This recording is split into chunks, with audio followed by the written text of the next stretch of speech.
Kohëve të fundit në shumë media është vënë re një rënje nivelit të komunikimit mes të ftuarve dhe moderatorëve.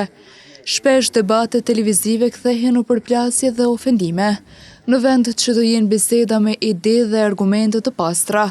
Sipas disa personave që intervistuam sot, kjo po ndikon keq edhe tek shikuesit e çdo moshe. Me keqardhje, vazhdimisht përcjelli, po shumë jam i zgënjur.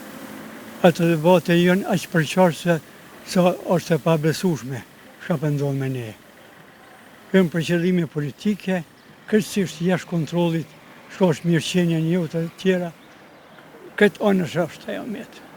Do thotë nuk ka fjalë mirësjelljesh në debate. Nuk ka fare mirësjellje në debate. Habitëm, vetëm se më shkon përmirësim.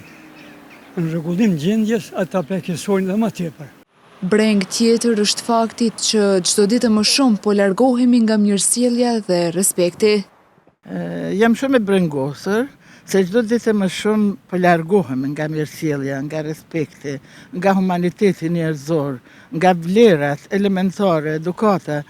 Nuk e di, Unë nuk mendoj se këto i ka shkaktu teknologjia informative, sepse dhe aty kemi mundësi të mësojmë gjithçka dhe të gjejmë materiale të cilat neve na nevojitën jetë.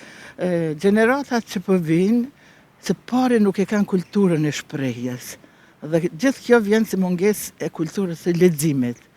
Leximi është baza e cila i mundson edhe të flasin, e të shprehen bukur, por edhe të mësojnë nga leximi për çështjet humanitare.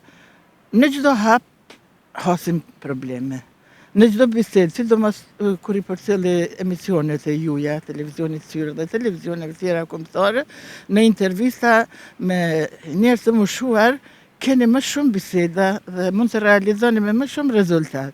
Ndërkaq të rinjt kanë disa shprehje të cilat na brengosin.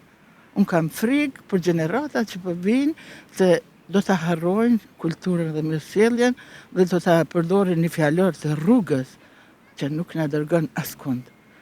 Kosova ka derë shumë gjak, Kosova ka dhënë shumë djerë se mund për të realizuar lirinë. Dhe sot në liri, kurse gjitha shkollat janë shqipe, universitete në të gjitha qytetet e Republikës Kosovës, vetëm një detyrë kanë të rritë, të mësojnë më shumë dhe të vjetrit natyrisht t'i drejtojnë në rrugë të pagabuar. Sot në ditën botërore të mirësjelljes, shumë qytetarë prapa kamerave thonë se edhe në jetën politike e ato private, mungon mirësjellja dhe respekti ndaj njëri tjetrit.